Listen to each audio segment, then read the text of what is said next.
I know why you press play. You saw the title, My Pact with the Devil, What Happened in the Forbidden Forest of Benin. For years, people celebrated him. They called him a rising star in ministry, a young man with an unusual anointing. They begged him to lay hands on them, to speak over them, to bless them.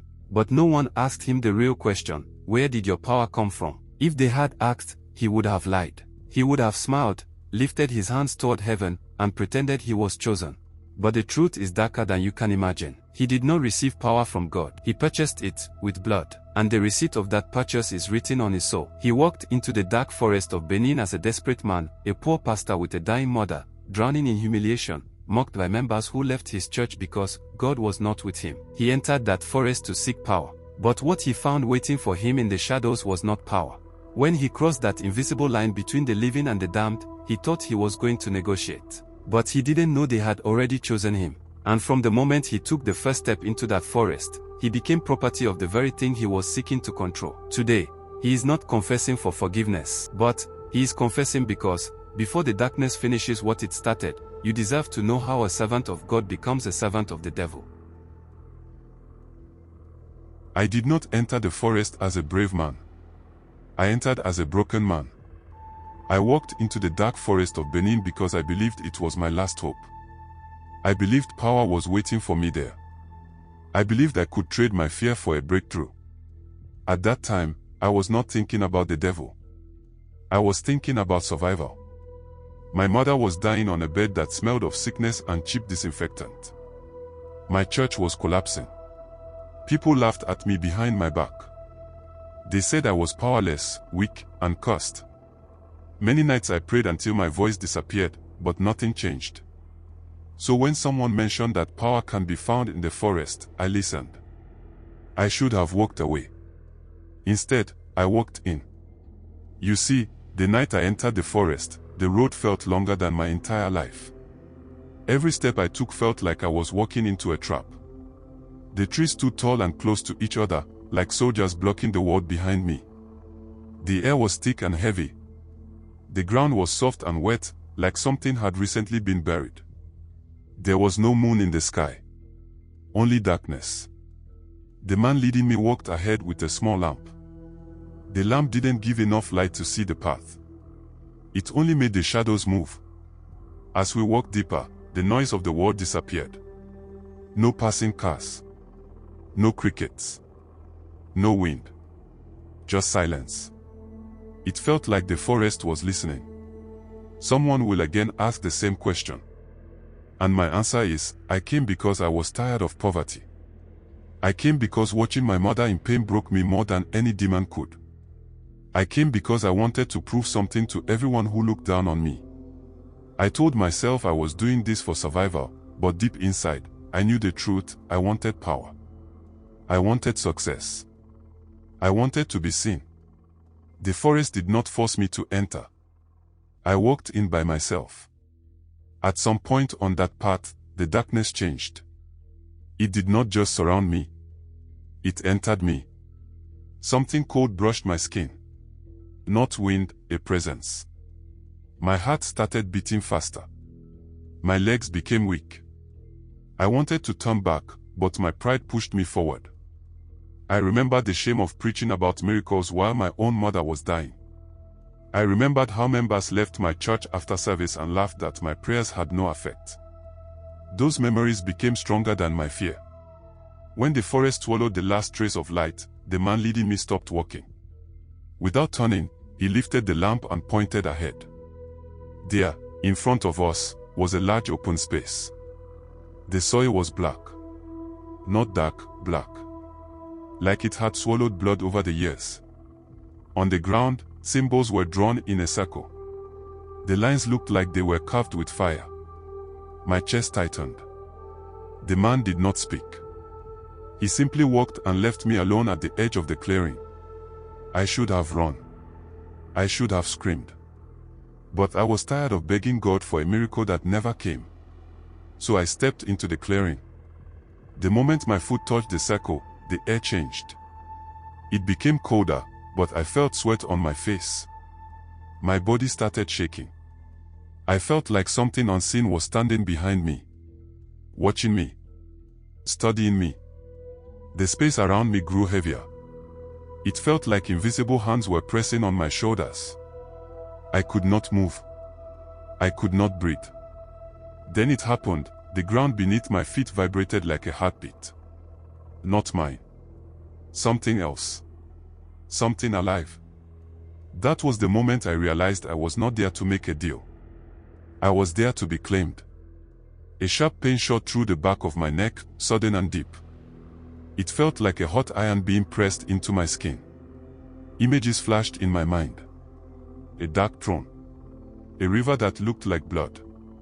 Hands reaching out from underground. When the pain stopped, I touched the back of my neck. There was no blood, no wound. But I felt something there, a mark. A mark that did not belong to me. A mark that would follow me for the rest of my life. I thought I had completed a small ritual. I did not know I had just signed ownership papers with my soul. As I stood there, shaking, I heard something in my spirit. A voice without sound. A command without words. Bring a sacrifice. Success in life. Power in ministry. Honor, influence, fame. Nothing would come until I gave something first. The forest wanted blood.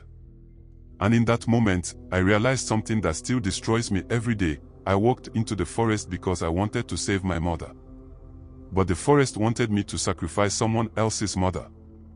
That was the night I became a servant of the darkness. And what I touched in that forest followed me home. You see, power does not come free. In the forest, I learned that the devil never gives, he only exchanges. After that night, everything in my life changed. When I left the forest for the first time, the air outside felt different. It was like I had crossed a line between two worlds. My body was shaking, my clothes were wet with sweat, and my heart felt heavier than my own weight.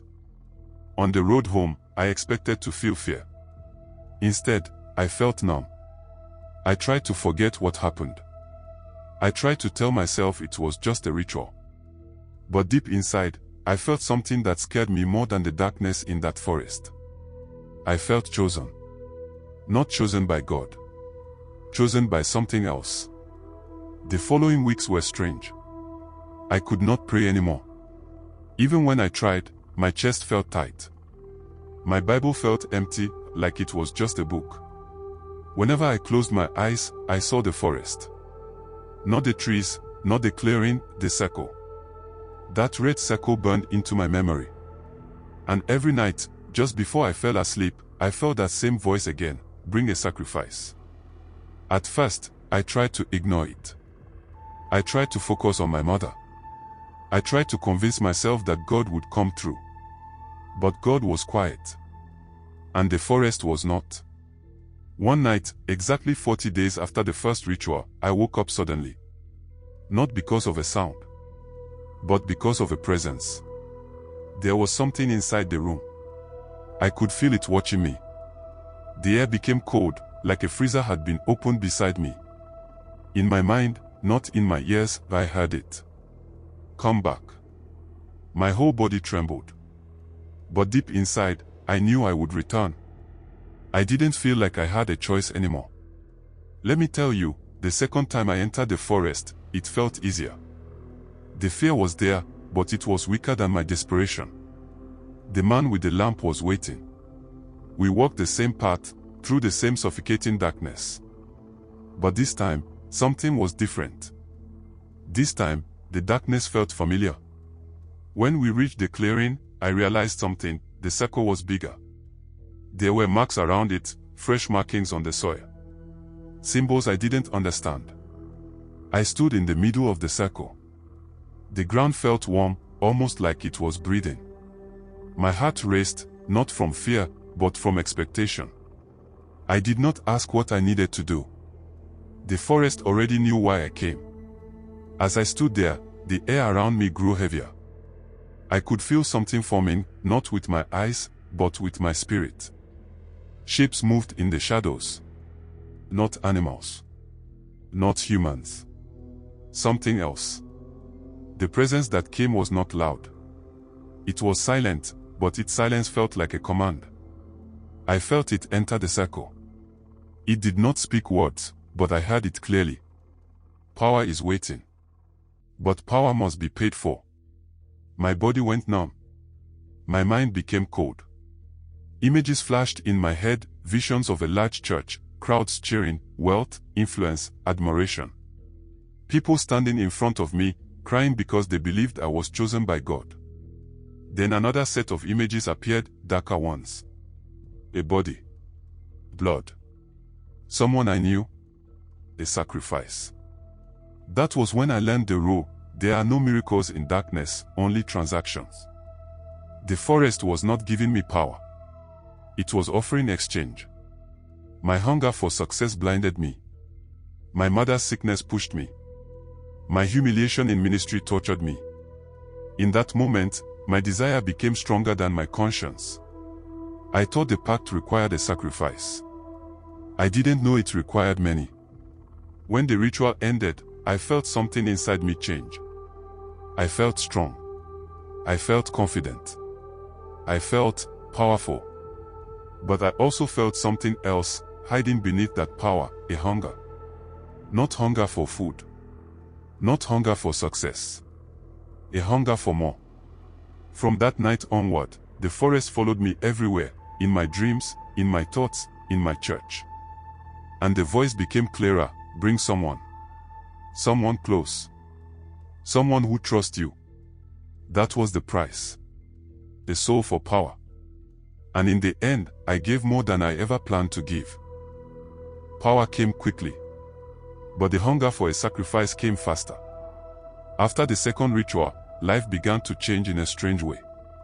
At first, the changes were small. People who used to avoid me suddenly wanted to be close to me. Doors that were closed began opening. I received sudden invitations to preach in places that had previously ignored me. Money began to come from unexpected places.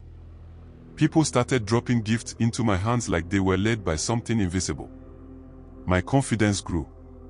My pride grew faster. For the first time in years, I felt noticed. I felt respected. I felt powerful.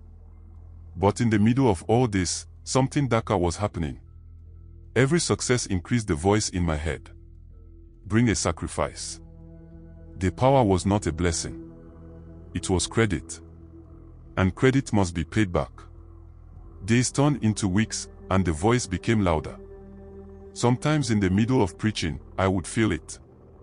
Sometimes when I prayed for someone, I could hear it whispering. Choose someone. The voice did not suggest strangers. It suggested people close to me. People who trusted me. People who believed in me. People who saw me as a man of God. I fought it at first. I tried fasting. I tried praying. I tried reading scriptures. But the mark on my neck burned whenever I resisted. Sometimes it felt like fire under my skin. My sleep became a battlefield. I would wake up at night sweating, shaking, and hearing footsteps inside my room, footsteps I could not explain. At some point, I stopped fighting. Not because I agreed, but because I was tired. The first sacrifice was not chosen by accident. The forest chose someone I loved. Now, there was a young man in my church. His loyalty to me was pure. He believed in me more than I believed in myself. He cleaned the church, arranged the chairs, and prayed for me every night. He saw me as a spiritual father. Whenever I looked at him, I felt two opposite emotions, love and fear. Because the more he loved me, the more I knew the forest wanted him. He was perfect for the sacrifice, because he trusted me completely. Every time I saw him, the voice grew stronger. He is the one. Give him. I tried to choose someone else. Anyone else. But every time I tried to select another person, the mark on my neck would burn. The forest had made its choice. And I was only pretending I had a say. The day of the sacrifice arrived without planning. It happened naturally, or maybe spiritually manipulated. We were alone. Just the two of us. I guided him to a certain place under the excuse of prayer and seeking power together. My heart was breaking inside me. I felt like screaming for help. But my body moved like it was controlled by something else. My legs walked. My hands acted. My mind obeyed the forest. When the moment came, I felt a sudden presence around us, the same heavy presence from the clearing in the forest. My chest tightened. My eyes blurred. The voice returned, "Do it." My hands moved. The moment ended. Just like that. The first sacrifice was done. The next morning, I had a call, and I was told he died in his sleep. But I knew what caused his death. After his death, I would wake up and felt a strange peace. A dangerous peace. Everything suddenly multiplied. More invitations to preach. More money. More influence. More followers. More honor. People began to speak highly of me. They said I had unusual grace. They did not know what the grace cost. They did not know that while they celebrated me, a grave had been opened. But at night, the peace disappeared. Sleep became punishment. Dreams became reality. I saw him standing at the edge of the forest, staring at me. His clothes were dirty. His skin was pale. His eyes were empty. He never spoke. He just stared. Every night, he waited for me in the same place, the place of his death. I woke up shaking, gasping for breath, and sweating like I was drowning. The power I gained did not silence the guilt. It only increased the hunger for more sacrifice. You see, the first sacrifice gave me power. The second sacrifice would be the beginning of my destruction. What I thought would satisfy the darkness only made it demand more. Because once you give darkness one soul, it will never stop asking. It will always come back. And the next sacrifice would be someone even closer to me. People saw me rising. They did not see what was rotting inside me. After the first sacrifice, everything in my life moved fast. My ministry exploded overnight. People who used to mock me suddenly called me man of God. Pastors who ignored me now wanted to invite me to their churches. My phone never stopped ringing. Everywhere I preached, crowds fell under power. People cried. Testimonies increased. Offerings increased even more. They thought it was the hand of God. But I knew the truth, the power I was using belonged to darkness. And the darkness wanted more. Money came so fast I could not count it. Cars were gifted to me. I did not beg for anything anymore, people offered before I even asked. Yet, with every rise in my success, a part of me died. I could not laugh anymore. I could not smile genuinely. I could not feel joy. Everything looked perfect on the outside. But inside me was a grave. At night, I heard footsteps in my room. Not from humans, from things I could not see. Sometimes, I felt cold fingers touch my feet as I slept. Sometimes, I felt a shadow beside my bed. I knew it was the forest, reminding me of the pact. The voice changed. It was no longer asking for a sacrifice. It was demanding one. Every time I stood on stage to preach, I felt it inside me. Bring another. I tried to fight the voice by preaching harder. I tried to prove to myself that I could be both powerful and righteous. But the forest does not share ownership. Once you serve it, you belong to it. And so I gave another sacrifice. Then another. And another. The more I sacrificed, the more influence I gained. But the more influence I gained, the more empty I became. The truth is, I wasn't winning. I was sinking deeper.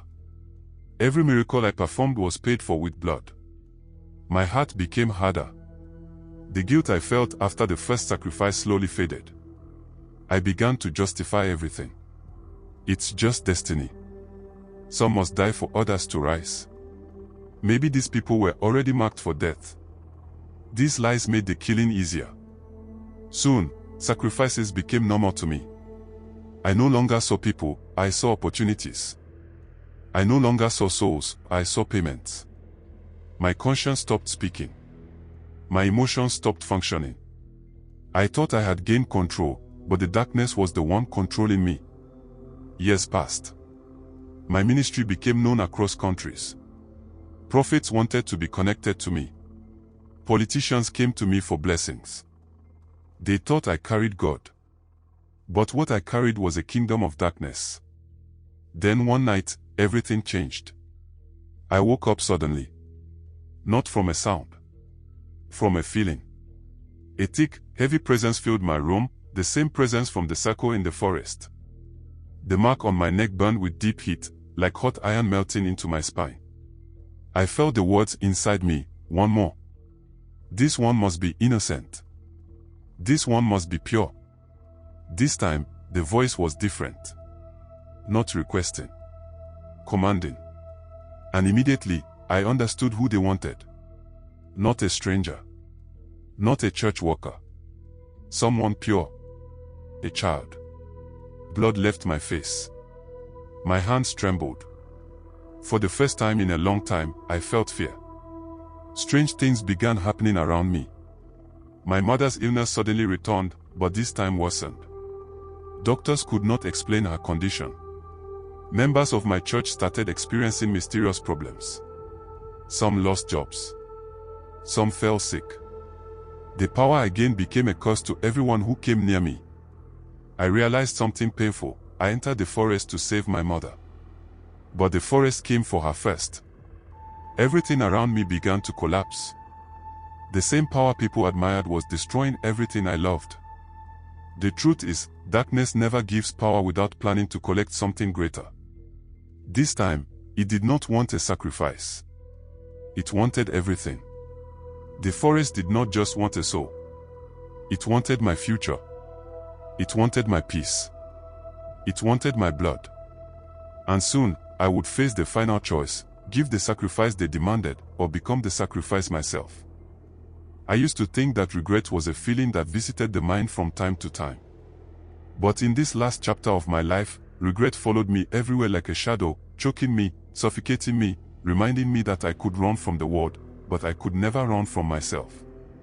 After the last ritual, I returned home, but everything was different. The church grew bigger than anything I imagined. The fame I had prayed for came like a flood. People bent on their knees whenever I entered a room. Members screamed my name, calling me man of God. Politicians wanted me at their events. I was now the prophet with power that shook cities. But inside me, there was nothing left except emptiness and fear. Every night, I heard footsteps in my room. I felt cold hands brushing my skin. I sensed breathing in the dark, slow, heavy, angry. No matter how high I climbed, the darkness climbed with me. You see, the pact required one sacrifice every year. Not just anybody. Someone connected to my destiny. Someone who trusted me. The first year, I sacrificed a stranger. The second year, a woman who believed I was helping her. The third year, someone innocent who only wanted prayer. But the fourth year, the Dark Lords demanded someone from my family. My hands shook when the message came. They didn't speak with words. They spoke with pain. That night, I woke up choking, as if invisible hands were squeezing my throat. I crawled to the floor, crying silently. I begged them to take anything else. But the air became thick, and I felt their presence surrounding me. The decision was already made. The contract I signed in the forest said, your blood, or the blood of one who loves you. My mother was sick again. Worse than before. She needed help. And I had the power to heal her, but only if she was sacrificed. The same mother who prayed for me. The same mother whose tears pushed me to enter the forest. The same mother whose sickness drove me into darkness. I watched her suffer. The dark spirits mocked me every night, whispering inside my head, choose. If she dies naturally, she becomes ours anyway. So, I made a decision that destroyed me forever. I did nothing. I watched her die slowly. I watched her breathe her last breath. I watched her eyes fade without peace. And the moment she died, a heavy wind blew through my room. It wasn't air, it was presence. The darkness took her soul. That day, I died too. After my mother's death, the church began collapsing like a building without foundation. The crowd reduced. Miracles stopped. The power left me. When I prayed on stage, I could no longer feel anything. It was as if the darkness had taken everything and left me with nothing. Then the hauntings began. At first, it was small sounds. Whispers. Footsteps. But later, I started seeing faces, some familiar, some strange. Faces of those I sacrificed. They stood beside my bed. They followed me into the bathroom. They sat on the chair across from me. They said nothing. Just stared. One night, I walked into my church, hoping to pray. But when I stepped onto the altar, I felt a cold hand grip my ankle. I fell, and for the first time, I screamed like a child. The darkness came for me in broad daylight too. During a sermon, I saw her, my mother, standing in the crowd, silent, expressionless, staring at me with the same eyes that once looked at me with love. My voice cracked while preaching. I collapsed right there on stage. That was the last day I held a microphone. The truth is, I tried running away from the Pact. I traveled. I changed numbers. I stopped attending church. But the darkness always found me. Because the contract didn't bind me to a place. It bound me to them. Then one night, as I sat alone in the room, the same 9 figures I saw in the forest appeared around me. My breath froze. I couldn't move. They didn't speak with voices. They spoke inside me. Your time is up. I tried to say something. Apologize. Beg. But no words came out. My chest tightened. My body became heavy. I felt my heart slowing down. As the darkness closed in, a realization hit me. I entered the forest to save my mother. I lost her. I entered the forest to escape poverty. I lost everything. I entered to gain power in ministry. I lost my soul. My life ended the same way it started, in darkness. You see, there is a saying written in the secret books of the Dark World: the devil never gives you anything for free. Everything you take, you must repay with pain. To anyone who might be watching or listening to my confession, power without God is a death sentence. I am telling this story not because I want pity. I'm telling it because somewhere, someone is planning to take the same road I took. Someone is packing their bags. Someone is about to travel to the forest of Benin. Someone thinks the devil will help them build their destiny. Let my story be the roadblock. Because the forest is real. The pact is real. The price is death. And once you sign your name, there is no way back. As I am here now, I don't know how and when I will leave this earth, but take an advice from this message. Thank you for staying with us till the end of this heartbreaking confession, my pact with the Dark Lords of Benin.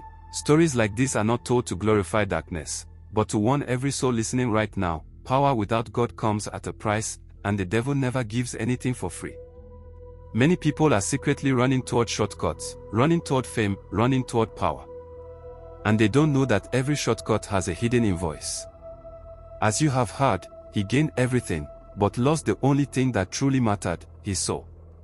If this confession has touched you, if it has opened your eyes, or if you are watching because you are curious, let this story be a reminder that, no matter how desperate life becomes, do not exchange your destiny for temporary success. You will never win when you bargain with darkness. If you want more real-life confessional stories like this, stories that reveal what people go through behind closed doors, stories that open their eyes and expose the truth, hit the like button, subscribe to this channel and turn on the notification bell. Because every upload, we bring you true confessions from the deepest parts of the world. Confessions the public is not supposed to hear. If you believe someone needs to hear this, please share this video with them. Until the next confession, stay alert, stay prayerful, and stay safe.